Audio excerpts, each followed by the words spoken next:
Welcome, everybody. I'm so glad to have this time to spend, Barry Finestone, and to tell you a little bit about the Jim Joseph Foundation and have a conversation about where we're going as a community. For those of you who may not be familiar with the Jim Joseph Foundation, Jim Joseph, Zichrono Livracha, may his memory be for a blessing, established the foundation motivated by his belief that the most important way to ensure the Jewish future is to invest in Jewish education for young people. And this has been the raison d'etre of the Jim Joseph Foundation ever since. And this is a foundation that has done remarkable things. And they have pushed the Jewish community to think about what Jewish education could be, how to experience Jewish education, how Jewish education can evolve, and how we can create future audiences of learners.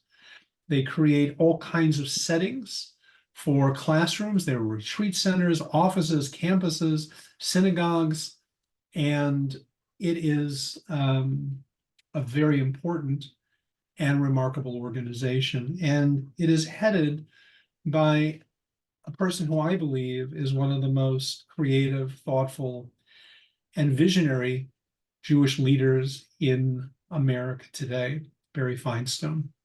He's president and CEO of the Jim Joseph Foundation. And this is a foundation that has made more than $800 million in grants in its first 18 years of operation. And Barry oversees all aspects of finance and grant making at the foundation. A little bit about Barry before coming to Jim Joseph. He was executive director of the Lisa and John Pritzker Family Fund. He moved to the Bay Area in 2010, become CEO of the JCC of San Francisco, where he oversaw growth and built it into the second largest JCC in the country. He has also served as executive director at the very famous Isaac M. Wise Temple. And he has earned the Harris K. and Alice F. Weston Award for Outstanding Leadership. We should also note that Barry's first job out of college was as a residential camp director at Waupaca, Wisconsin for Young Judea. And as he says, and I can tell you as a leader that I could say this myself, that he would have never hired himself. But the experience was invaluable in helping him to learn how to run and operate an entity.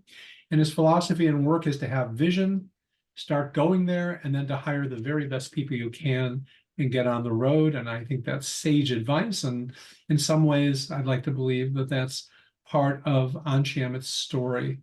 Welcome, Barry, to Anshe Emet and to the Anshe Emet family. And we really appreciate you making the time to be with us. And I know that as a proud Glasgow native, you are looking forward to Bruce Springsteen tonight, which I believe you and your wife Ellen are going to be attending. So I know you're going to have a special time there as well. Thank you, Rabbi Siegel, and thanks so much for the warm welcome and for reading the lovely words that my mother wrote for you. You did fine work. Thank you. Well, I'll take that as a great compliment. For those who are listening, I want you also to know that we are open and anxious to hear questions. You can put them in the Q&A, and we'll be keeping an eye on them as we go along tonight. But I want to get us started. I know that with the boss waiting in the wings, we have a hard stop. So I want to get started. So what are some of the lessons, Barry, learned over the years in regards to best practices to educate and engage younger Jews? Well, thank you again for having me, and Mazal Tov on your 150th anniversary. Just before I answer the question, my career in the Jewish community started just a little bit up the road in Chicagoland when I was, as Rabbi Siegel said, when I was director of Camp Young Judea Midwest, and the offices were in Chicago. And spent 6 great, wonderful years in the Chicagoland area. The camp was up in Wisconsin, but I would spend a year living in Chicago and traveling around the Midwest promoting the camp. Yes, I'm going to see the Springsteen tonight. It's also the auspicious opening day. So I'm sure many of your congregants and myself are waiting for another great Cubs season, which is, I think, just underway in Dallas as we speak against the Rangers. And if I could just interrupt, for baseball fans, if you look behind Barry, there is an amazing poster from the World Series championship, and around the borders of the poster are the pictures of newspapers from around maybe around the country, around the world, celebrating the Cubs' victory. It's a kind of a one of a kind, but a kind of an amazing thing. So Barry not only walks the walk, but he also decorates his office with Cubs paraphernalia. So thank you. Yeah, well, I'll just before I answer, just say the ironic story of that poster is that, or the coincidental story is that I started this job the day after the Cubs won the World Series, and my predecessor in this job was born and raised in Cleveland. So as the Indians lost, he left, and as the Cubs won, I came in. So to get to your question about what are some of the lessons learned over the years in regard to just kind of like best practices to engage and educate young Jews. I think there's a couple of things that just are important to state and lay out. One is the Jewish community of North America is actually often fascinated by magic bullets, if you will. Solving, what is the one thing that we can do, etc., to engage more young people, to educate them. And one of the lessons that, I think the community has well learned over the last 15, 20 years is that, of course, there is no one answer. And that, having for want of a better term, a buffet of options is actually quite critical in this regard. From a personal level, my wife and I are big believers in day schools, and our 3 children all went to K-8 and Jewish high school. Our youngest is graduating in a couple of months, and while that's for us, we also recognize that that's not for all families. And so I think we've actually done a pretty good job on the lessons learned of creating spaces where young people can investigate their background, their history, their religion, themselves, and their peers. Within that, there are some secret sauces that are just critically important to lay out, that kind of manifest themselves throughout all of these experiences. One is, it's just all about leadership, and it's all about people. The people that actually are working inside the Jewish community, whether it be clergy, administrators, camp directors, staff, youth group, etc., day school heads, teachers, whatever it is, they are the raw material that exists in the Jewish community. And they are the secret sauce to the whole 9 yards. I often say during presentations that if the health of your body is somehow related to the skill of your doctor, then if you follow that analog to the Jewish community, the health of the Jewish community is directly correlated to the quality of those that work in it. So if you don't have the best and the brightest working in it, you're not going to get the best and the brightest output. And that, frankly, I'm talking about maybe this a little bit more later, that's actually one of the largest challenges that we have in the Jewish community, which is what we term in our field as significant pipeline issues. There's a crisis in rabbinic leadership and the amount of rabbis, or the amount of quality rabbis that are being ordained, and so on and so forth. I got my start in my career hired as Rabbi Siegel said, as a 23-year-old summer camp director. I would never have hired myself. The reality is that there was a group of incredible Hadassah women who saw something in me that I didn't know existed. And also there was a paucity of great candidates, I'm sure. And that problem is still with us. The other thing I want to say that I think is just a little bit different that might just get people thinking is there's something special when you're educating and working with young people about what I call the near peer experience. And what I mean by that is, look, I'm the youngest of three boys. And there's 4 years between me and my middle brother and 6 years between me and my eldest brother. And when I was a little kid, all I wanted to do was hang out and play with them and hang out and play with their friends, right? Now, if they had been 20 years older than me, that wouldn't have been the case. But because there was just this little kind of gap between us, it's kind of like, they'd say if you want to get better at tennis, you got to play with somebody who's a little bit better than you. Well, if you really want to have that great experience in the Jewish community, there's something about the near peer. It's one of the reasons why summer camps work so well, where you have the 14, 15-year-old kid, but the counselor is like 18, 19, 20. And so there's a relationship that can be developed in a fashion where you can actually recognize and be more open to listening and learning. It's the reason why youth groups work as well in that arena. So that's definitely a lesson learned. And then the last thing I would just quickly say is that there's an awful lot of talk today about meeting people where they're at. And I actually do believe in that, but I don't believe but sometimes I think we do that to a fault. And I think our job of, educating and engaging young people is actually to lead them and guide them and to have some positions. And I'm always reminded of a quote by Henrietta Zold, the founder of Hadassah, who said, "The young are for us to mold and temper with great deeds." And I think that, temper for great deeds. And I think that you can only do that, yes, if you kind of meet people where they are, but if you have your own vision and your own wisdom to partake and to push out into the world.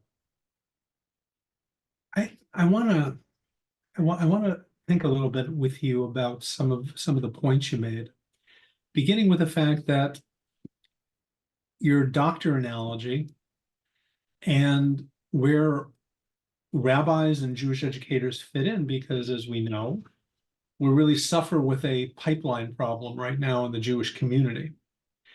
And I'm interested in knowing how you think about this, because as a rabbi who's at the end of his career, at least congregational career, I think about this all the time.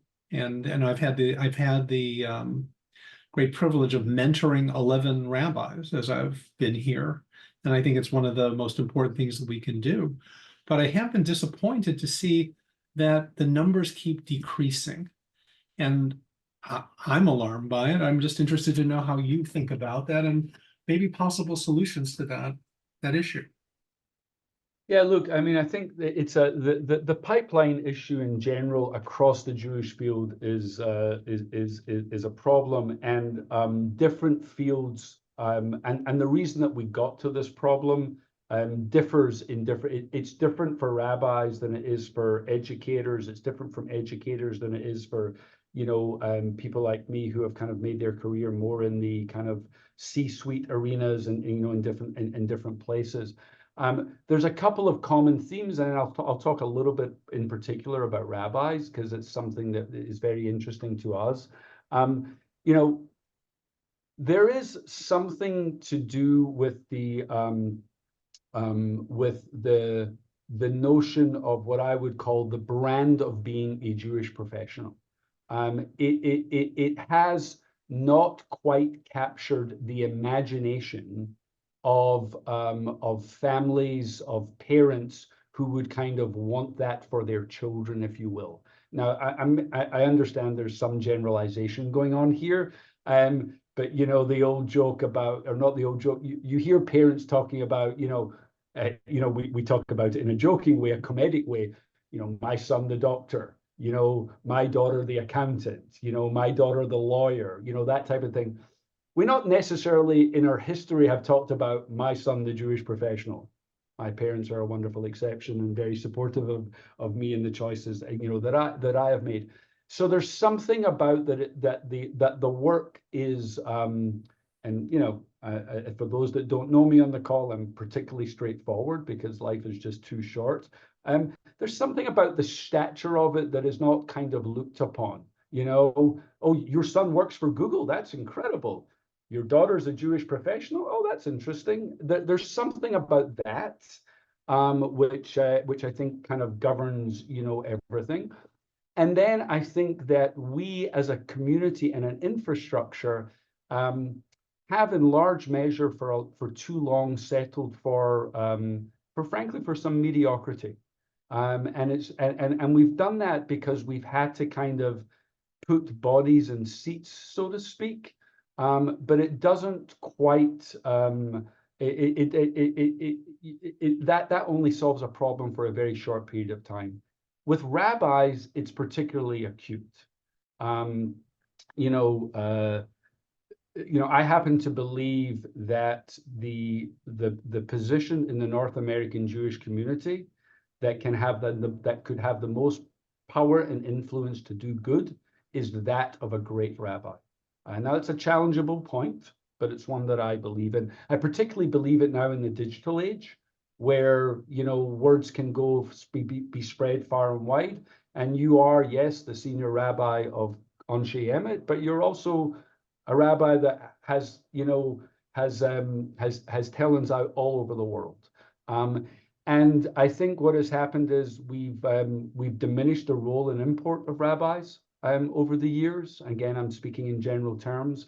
The jobs of rabbis have become, in my opinion, just, you know, unsustainable to the point where people would say, why would I want to do that job? And then as we started to see a decrease in the numbers of people attending rabbinical school, we did the opposite of what we should have done, which is to solve for that decrease. We probably admitted people that were probably not quite ready for the rabbinate. And therefore, we ended up having both a quantitative issue and a qualitative issue. A qualitative issue, that is not a short-term problem. That is a fascinating and critically important problem to solve. But it is not a problem that can be solved in the short term. And we have to have a long-term approach to it. And then the last thing I would say is that the importance of great teachers is and great leaders is just, it's kind of what we're known for as a people, right? You know, that's kind of who we are. And I'll share with you that, you know, there's a great line, I'll probably mess it up. There's an amazing line by the, you know, Chief Rabbi Lord Jonathan Sacks of blessed memory, you know, who said, when the Egyptians, all these great civilizations that were there, they've all gone. Why are they all gone, right? Well, the Egyptians, you know, when they were building pyramids, and the Greeks were building the Colosseums, and the Romans were building, the Greeks were building the Parthenon, and the Romans were building the Colosseum, we Jews were building schools. Right. That's what set us apart, right? And when you build schools, you have to have great people running schools. And by schools, I now mean synagogues, and I mean schools, and I mean summer camps, and I mean Jewish youth groups and whatever. So we have to invest in people again. It kind of goes back to the original point I made. Yeah, I just want to follow up a little bit, because I think that we could do so much more if we were to unify the Jewish community around this goal of creating Jewish leaders. Not every Jewish leader needs to be a rabbi, but Camp Ramah, all the Jewish camping should be, you know, proving grounds for young potential rabbis, and we should be encouraging that. And that's that is a challenge for our day. But very much so. But coming back to this idea about young people wanting to go with other young people, give us an example of a successful program where you've seen other young people being brought in along the way. Yeah, look, you know, I mean, look, there's too many to name, but you know, I will just pick, you know, I will just pick, you know, one example. So, I recently attended the International Conference of BBYO, And, for those that may or may not know, I think it would be fair to say that approximately 20 years ago, BBYO was on life support. It was sort of dead in the water. It was dead in the water, on life support. And somebody had their hand on the plug, right, to pull it. And through the incredible brilliance and wisdom of, mainly, the Schusterman philanthropies, great colleagues of ours, they saw something and they ended up hiring an incredible CEO who we just celebrated his 20th anniversary there. And BBYO now has over 25,000 active members. And at this international conference, they had 3,600 young people. The thing gets sold out in 30 seconds. I mean, that is not an exaggeration. And there's a wait list, and there's only a wait list because that's as big as the hotel can take. But what's their secret sauce? Their secret sauce for recruitment is related to the near peer, right? They get the 9th and 10th grader who's in the high school, reach down to the 8th grader in the middle school and say, hey, you want to come and join us for this program? You want to come and join us? And all of a sudden you have all these millions of dollars spent in marketing and recruitment. And what all it actually took was one young person inviting another young person. So that is one example of an incredible kind of, grassroots marketing operation, if you will. And then, of course, there are things that haven't been around for 100 years, like BBYO, and I'm compelled to talk about Moshe House, which, started off across the bay here in Auckland with the vision of, David Siegelman, the CEO, who, was kind of like, had spent some time kind of couch surfing around Europe and began to think to himself about what it would look like to have young people live together. And now you have over 100 houses all over the world. You have people living in these houses doing remarkable programming. I just heard a story last week. 700 young people showed up at an event, to talk about Israel and everything that's going on. And again, that's kind of like the power of giving young people the resources, giving them some education, because it's neither BBYO or Moshe House are light on education. And then kind of getting out the road and letting them, do the magic within, giving them the help and the guidance that they need. We've done a pretty good job, and I know we'll talk about this later. We've done a pretty good job of reinventing and constantly reinventing Jewish life, even though it appears to those of us on the inside that it looks the same, right? And that notion of reinvention is not just being critical, but it is actually super critical as we move into this, incredibly accelerated digital age, which, scares the living crap out of, I'm sure, all of us. And at the same time, it was very poetic, that, wasn't it? Shakespeare there. But we're going to have to contend and be more and more flexible as we go forward. I know that at Anshiamet, we now house a BBYO in our congregation, which is not something we would have thought about 10 years ago, even 5 years ago. By the way, I just have to interrupt you, Rabbi Siegel. First of all, I did not know that. And second of all, like, mass kudos to you guys. And third of all, the thing that trips us up the most in the Jewish community, the one thing that trips us up the most is what I call turf and territory, right? Like we think, well, if you've got a Reform congregation, you need to have NIFTY, and if you have a conservative congregation, you have to have USY. And the reality is the consumer, right? 9 times out of 10, they just want quality and they want to be with their people, right? And we have to step out of that modality. Nobody owns Jews anymore, is the line that I often use. Anshiamet doesn't own its congregants. Yes. Right? BBYO doesn't own its teams. In a world that we have to compete, as my dear friend Yehuda Kurtzer from the Shalom Hartman Institute says, we have to compete in the marketplace of ideas, and we have to do that in a smart fashion. I've had younger rabbis speak about people in the congregation as if they're our people, my people. And I'm pretty quick to correct them. I say we have to earn their trust each and every day, and we need to figure out what works. and bring that in as well. And I think the Federation in Chicago has really been on the cutting edge of some really good ideas. We have base, centers around Chicago now, and they keep growing. And we continue to see that idea of young people attracting other young people. I want to shift a little bit. And the one last thing I do want to just bounce off of you. In interviewing young rabbis, as we continue to fill positions in the synagogue, one of the things that I note is that younger rabbis are often failure adverse. In other words, they're not willing to try. And this notion of failing forward is one that we employ in our own congregation. And I think we would do well to instill that idea, because I think especially now when congregations are challenged, and so congregations are often risk adverse in situations where their finances are teetering, et cetera. And that's usually the time when you need to be the most bold, the most creative, and take the most risks. And I really wish, and I do share this with heads of at least the conservative rabbinical schools, that true failure is not trying. Yeah.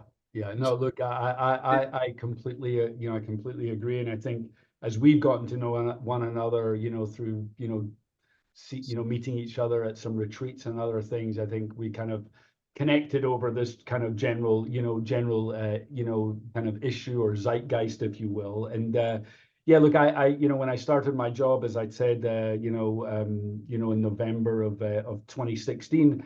I'm looking in my office, and to my left is a picture of my hometown, Glasgow, Scotland. Above me is a picture of Jerusalem, and to the right is a whiteboard. And I came in on my first day and I wrote something on my whiteboard, and it has never changed.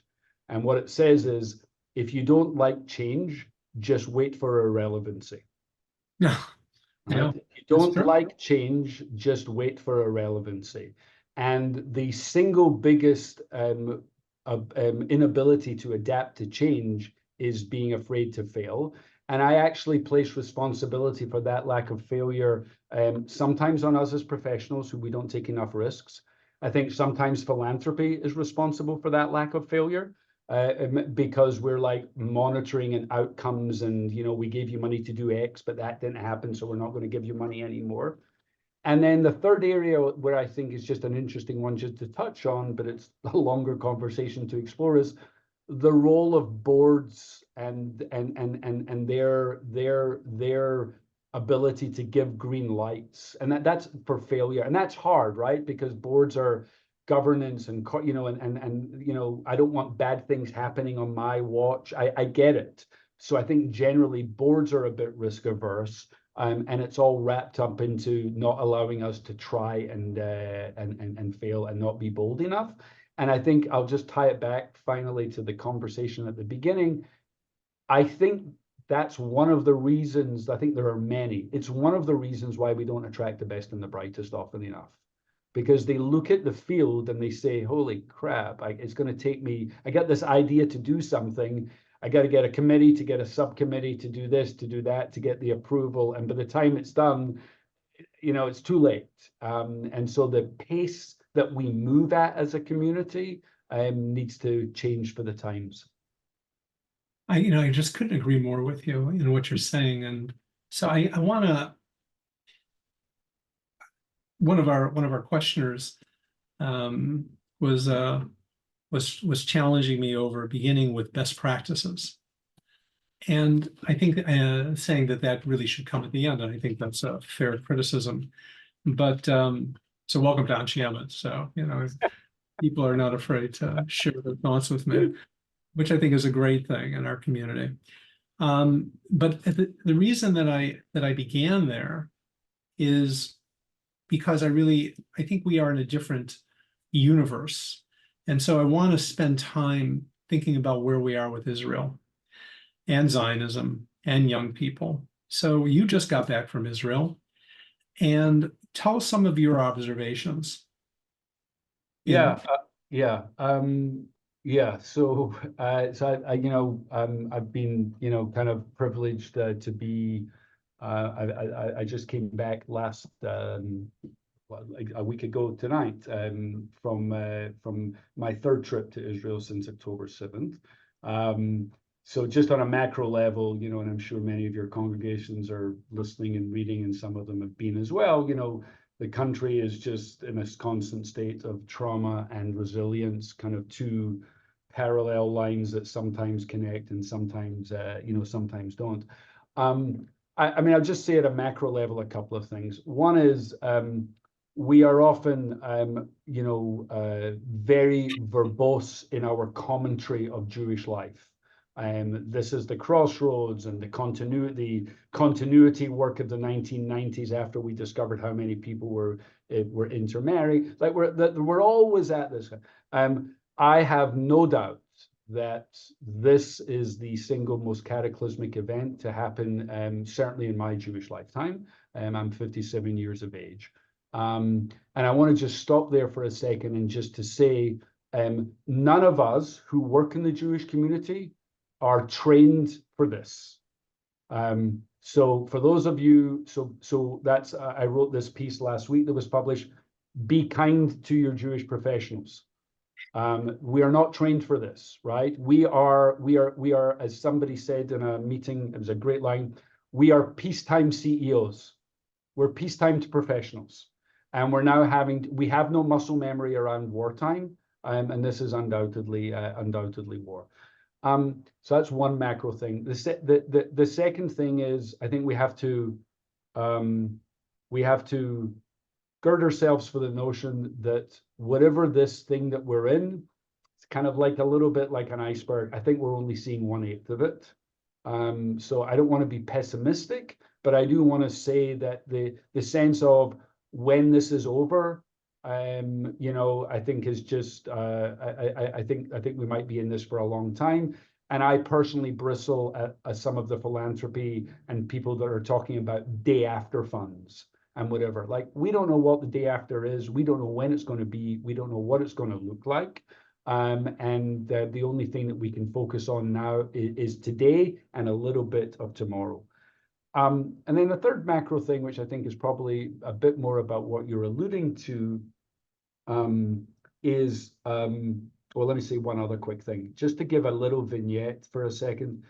You have to understand that the entire fabric of Israeli society is forever changed, right? Not just a little bit, the entire fabric. And even everything from the inability of this government to a whole bunch of other different things. But I want to give you like a human story, just so you saw how everything just trickles down. If you have a kid in Gaza or had a kid in Gaza, Israel, unlike America, but a little bit like Scotland, Israel's a culture where people would pop into your house, okay? I remember growing up as a kid, people would just turn up at my house. My mother would go into the kitchen, make a cup of tea, and we'd all sit down, right? That's the way Israel works. So it was no surprise to me when I was growing up, or in Israel, you get a knock on the door. Well, if you have a kid in Gaza, people are sending out texts saying, you cannot knock at my door. You have to tell me first that you're coming.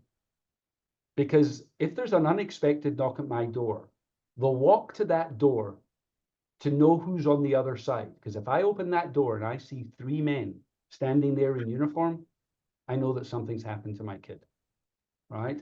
So it's in every element of society. And right now for Israelis, unlike us, this is existential. It's fully existential. Now, the question that I think you're really kind of partly getting to is, are young people, their impressions of Zionism, have we lost, whatever. I don't quite know the answer to that. I bristle at people to say that we failed Israel education. I don't fully agree with that. And I can talk more about that. But I tell you what I think we have failed about, which I think we can try and solve, which is we failed on the peoplehood aspect of teaching peoplehood about Israelis. Yes. We've wrapped Israel up into everything about the conflict and everything about its governments.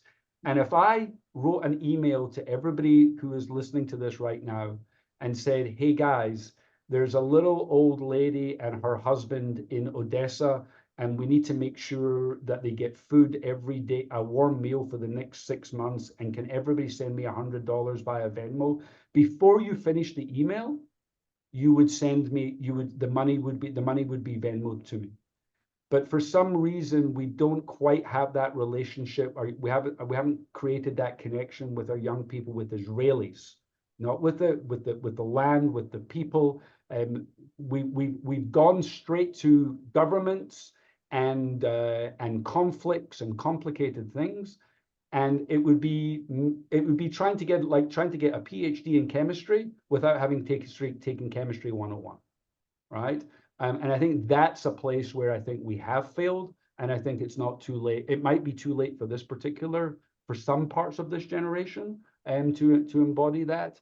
But I think that's we could handle that better in the future.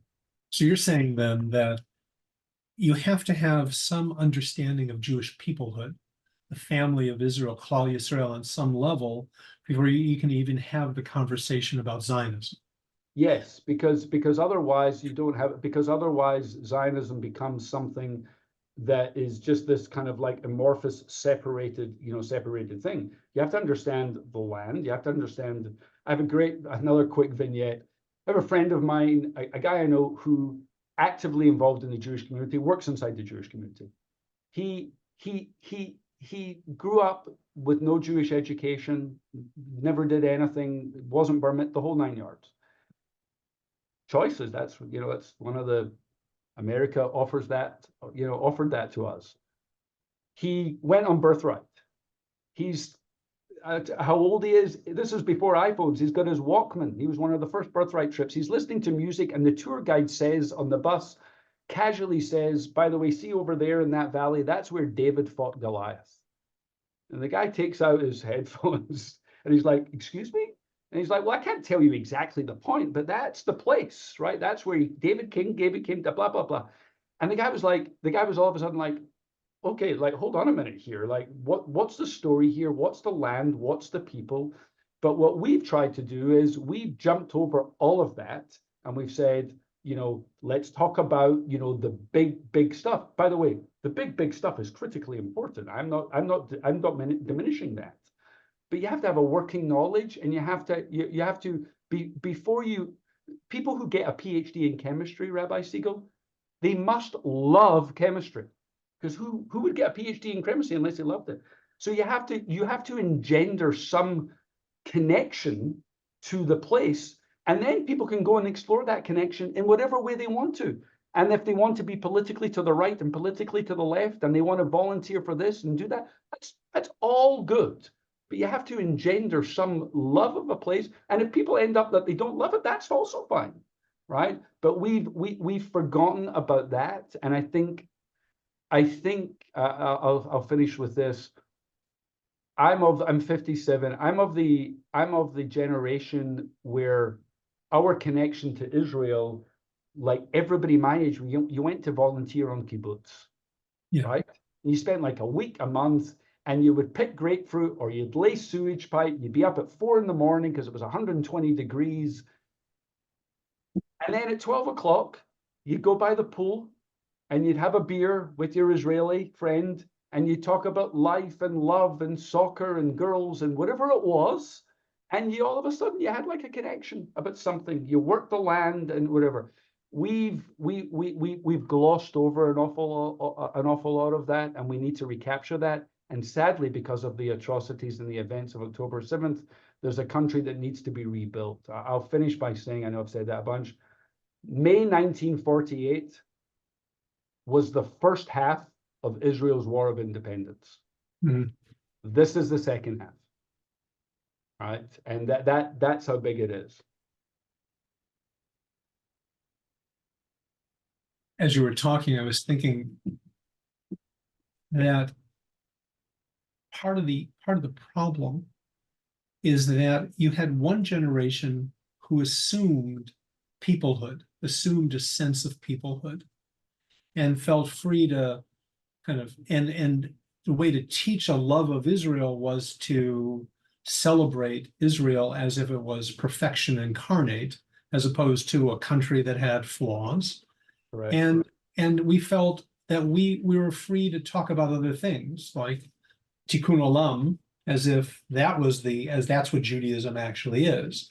And so I think we have created a confusing picture for young people. Undoubtedly. And they are complaining.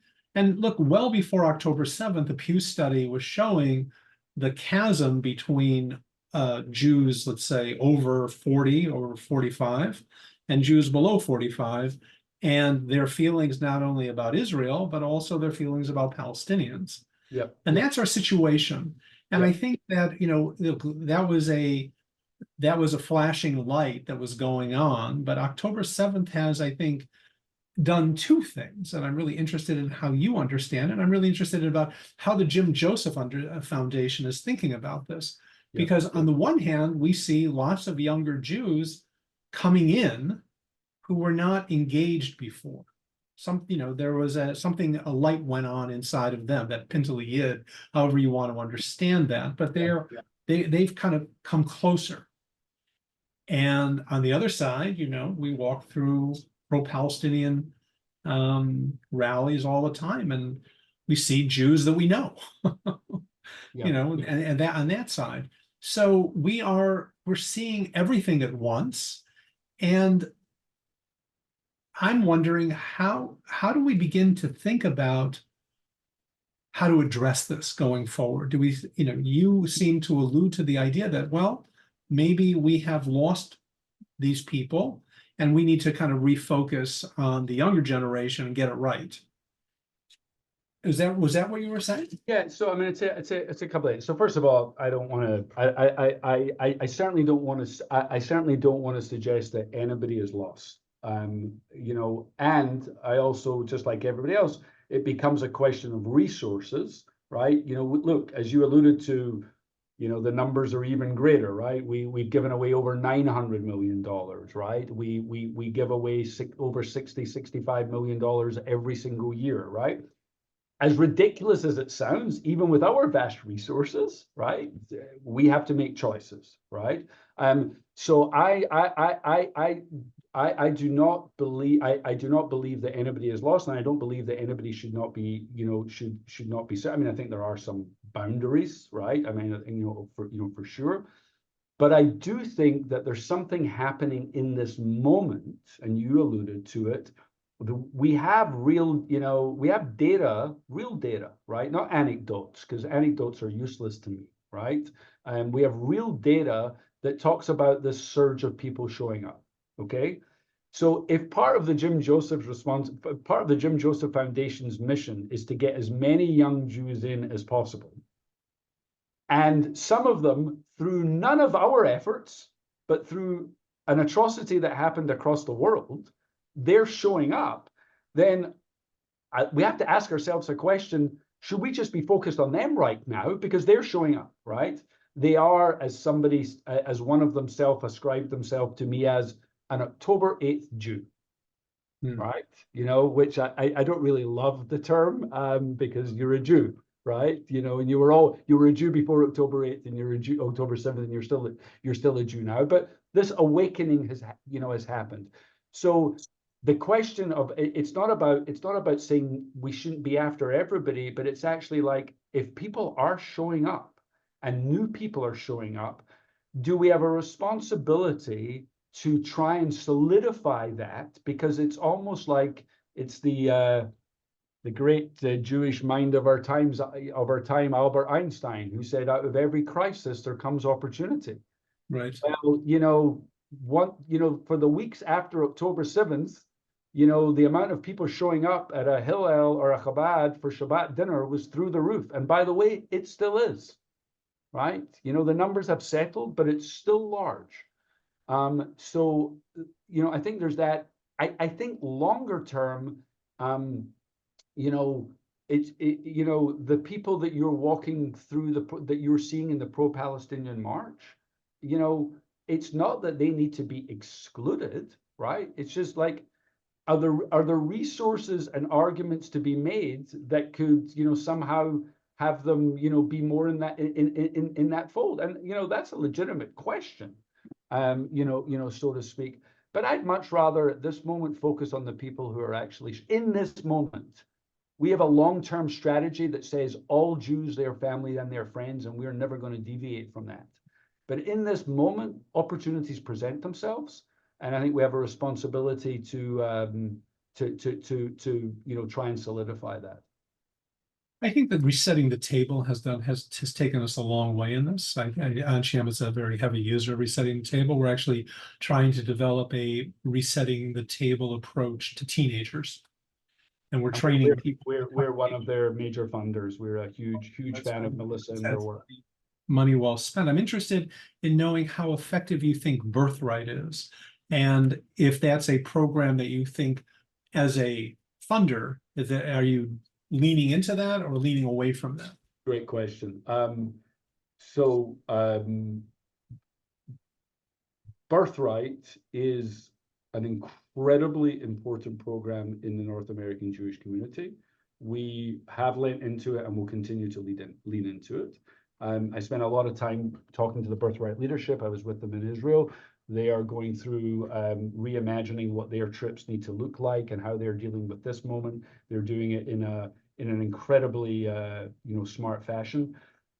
For everybody listening to this, in the history of philanthropy, I don't mean Jewish philanthropy, I mean philanthropy, there is no program that has been more evaluated than Birthright. It's all out there in the public. You can go onto the Cohn Center from Brandeis University. There's now longitudinal studies because for the first time, kids of participants are going, right?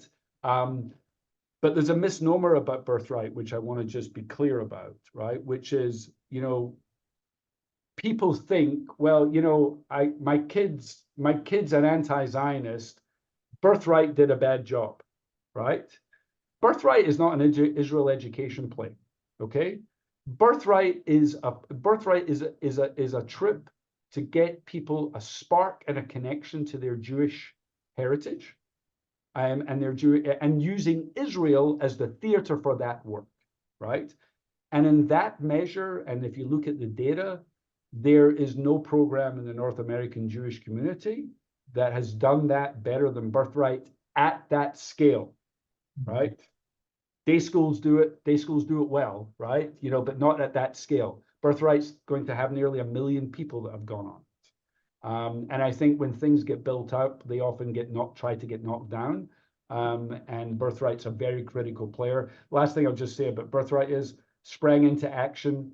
Birthright, through its platform, has already taken over 1,500 people between the ages of 18 and 40 to do critical work in Israel in the last month or two, volunteering, picking. There are no people to pick the fruit. There is no construction work happening. They have plans to take several thousand more over the next year. We're a big believer in the Birthright entity. Mm-hmm. One of the questions that came in is, what's the approach to young people who are taking the Palestinian view in the face of the media exploiting the suffering or focusing on the suffering in Gaza? Yeah, so I mean, look, so let me just be categorical. First of all, there's suffering in Gaza, right? Yes. And anybody who says that there isn't, or that we should ignore that, is has a I don't even know if they don't have a heart. It's not a type of heart. They are heartless. And yes, it's a very, very difficult thing it's a very difficult thing to counter. That the media and the images and the social media and the events that are happening, they are being absolutely bombarded by it.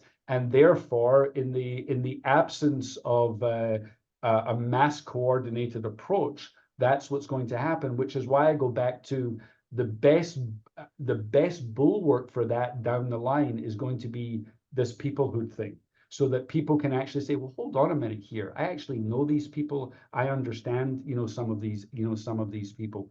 But it's an enormous challenge. And frankly, and I know a little bit too much about this than I frankly want to know, the wheels and algorithms of social media are fundamentally only going to be solved by entities far bigger than the Jewish community. I'm talking about federal government and laws and rules and regulations. We're starting to see some things happening to TikTok. Europe's further ahead on that, but young minds are not just on this, but on all sorts of topics are being mindfully pushed and controlled in a fashion that it makes it virtually impossible. It's a great question.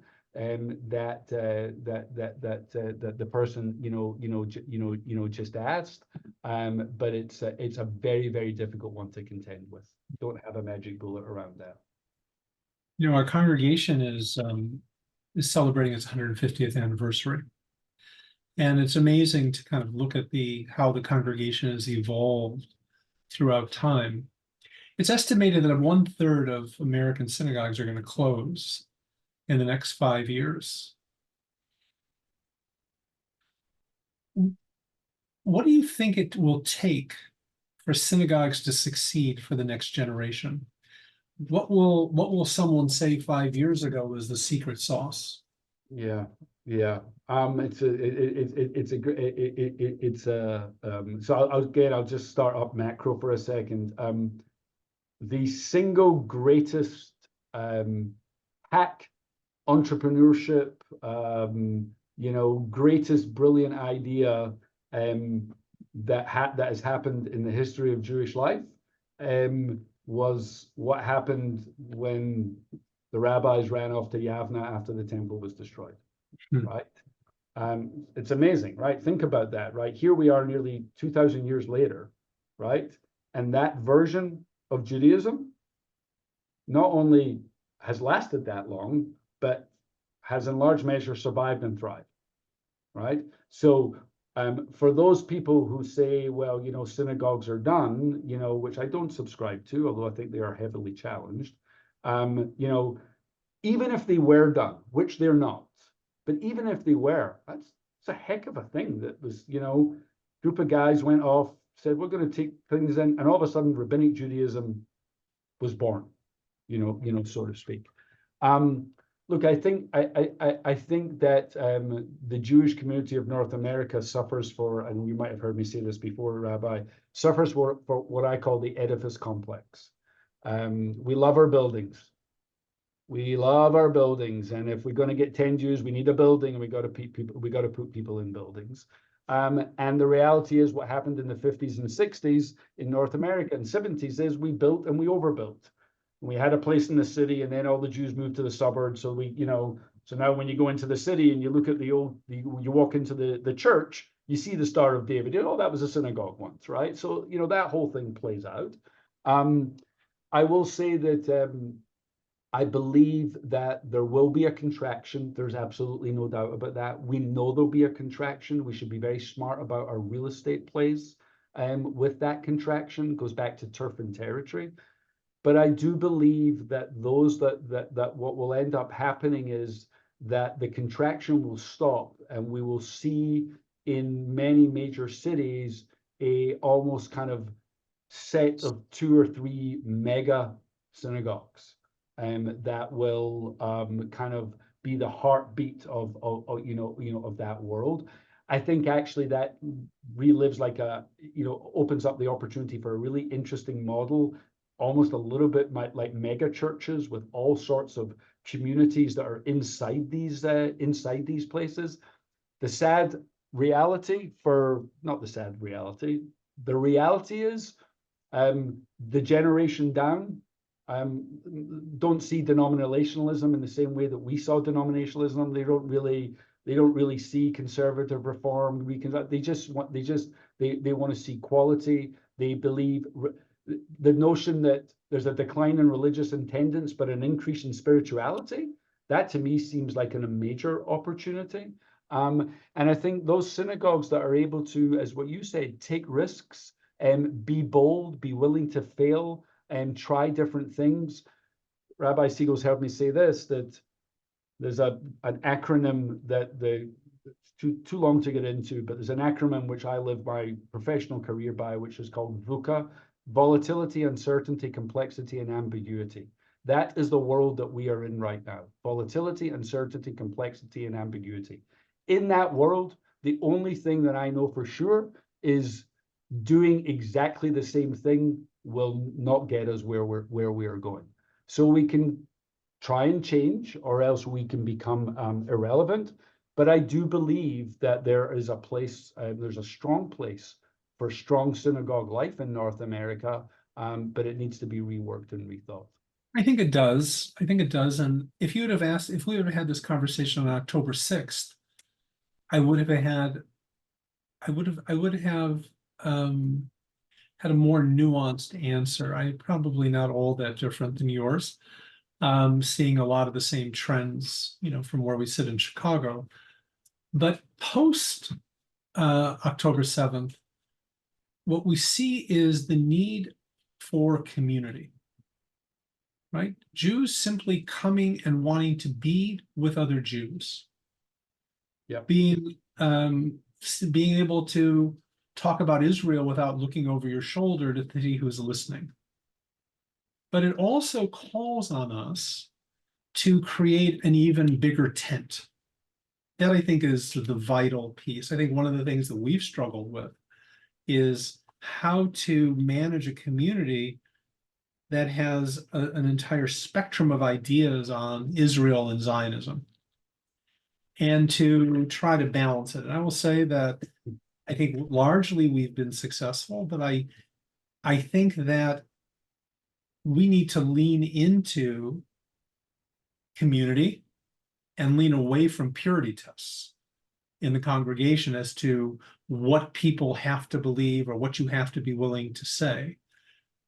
There's going to be a period of time when things will settle down. Mm-hmm. We're not going to be dealing with the worst case scenario every week. When we get a little bit of breathing room. But I think part of the job of rabbis and congregations today is to ensure that there's going to be a congregation at the end of this war. Yeah. Right. That we need to kind of lean into that idea of community in a very big way and ensure that people feel welcome when they walk in the door, but that we can support multiple views in this community, between these walls. Yeah. And also be willing to open our doors and, create spaces outside of our four walls. That's the other challenge, I think, that's out there. Yeah, I'll say I agree with all. I will say, and I'm going to get myself in hot water here because I'm gonna, I'm not going to quote Torah, but I'm going to reference, which is always dangerous when you're with a learned person like yourself. I agree, and I will say that we Jews are just like we're always fascinated by numbers, right? We the Torah we count Jews all the time in the Torah, and we're always counting how many people came to the program and how many people are on this webinar, and like we're fascinated by numbers. And when the Roman Empire was declining, historians tell you that it was between 4.5 and 6 million Jews in the world. And you fast forward 7, 8, 9, 10 centuries later, before the Crusades, we were down to like about 1 million. And in that interim time, it wasn't because bad stuff happened, right? Right? It was just like people kind of meandered and moved away and whatever.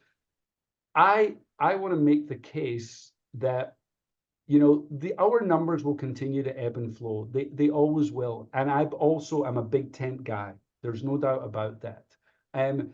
And I also think that sometimes we never want to have litmus tests, but sometimes if you stretch a piece of fabric too far, what goes? The big chunk in the middle, right? And so I want to stretch that piece of fabric, but since October 7th, I'm much more mindful about how far I want to make sure I don't break it. Right? Because, and I'll kind of leave you with that metaphor a little bit, because I think or not leave you, but, I know we're coming up to time in a little bit, but I just want I think that's something that we do have to consider, because sometimes when we stretch too far, we go straight to the end zone, so to speak, and we forget about the 90% of the game that's played on the field. I think that's a great analogy, and I think our experience actually since after October 7th has proved that out, that there are people who have left the community because they felt that it didn't speak to their needs, and that's okay. Yes. The matter of It is. looking at the big picture and how to keep the community together. Yeah, I think totally your is. Yavna analogy is a good one, although I don't think you have to burn things down in order to get there. Yes, you and me. I'm gonna hold on to the idea that You and me, but can I just share one? I know we're going. Can I just share like a positive thing? And as we're wrapping up here, is so we talked about I talked about the October 8th Jew. It's something else that we're seeing right now, which is really just absolutely fascinating. Is we started and talked about the leadership pipeline, and we talked about quality. The amount of interest of people wanting to come and work inside the Jewish community right now is through the roof. was that right? Right, it's fascinating. Employers, the largest employers, are seeing significant increases in applications for jobs of quality candidates, primarily coming from two fields, by the way. One is from the tech industry, A, because of a lot of the layoffs, and B, because there's this movement within the tech industry of people just getting disillusioned with the power of everything. And then the other place is a ton of people from the non-faculty that work in universities, fundraisers and people and other administrative positions that Jews are filling. And they're like, I don't want to raise money for this institution anymore because they don't, because of what's going on campus. So there's actually some opportunity here that we have, which is a now opportunity, which goes back to, I'm for everybody, right? But in this moment's going to go away. And so the message that I'm trying to project out there is what are the things that we need to capitalize on now that are going to go away, please God, when this moment does settle down, right? And the people might not show up at Hillel anymore for a Shabbat dinner. So let's figure a way to embrace them and welcome them now. They might not come for Kabbalat Shabbat services to you on a Friday night when this thing's settled down. So how do you capture them? I mean, using the word, how do you make them welcome now? That's like I don't know what the timeline is on this. It's now for the next whatever, but it will dissipate. And when the tech industry starts hiring again, they'll all run back for their stock options. So what is it that we can do now? And that's why I'm saying I want the big tent, but right now we have an opportunity, and I want to make sure that we try and grab it. I love that. Barry, I know you are maybe not born to run, but I think you do have to run. So definitely not born to run. My wife runs. I'm not. I'm born to like amble. I can't thank you enough, but I want on behalf of all of us, not only thank you for making the time for us in your incredibly busy schedule, but to thank you for the work you're doing, because we've had the pleasure of talking to somebody who's making a true difference in the Jewish community and helping us build a better future. Thank you so much, Barry. Thank you. I'll just say before I go, it's a very gracious comment to make, and having spent most of my career on your side of the table, I have a very privileged job that I do, thanks to Jim of blessed memories, tremendous generosity. All the hard work happens on your side of the table that is done by you and your staff and your congregants and your board and everybody. So my thanks is right back at you, and you are the engine room of the ship of the Jewish community, and I appreciate everything that you and your colleagues are doing. Have a great evening. You too. Thanks so much. Take care.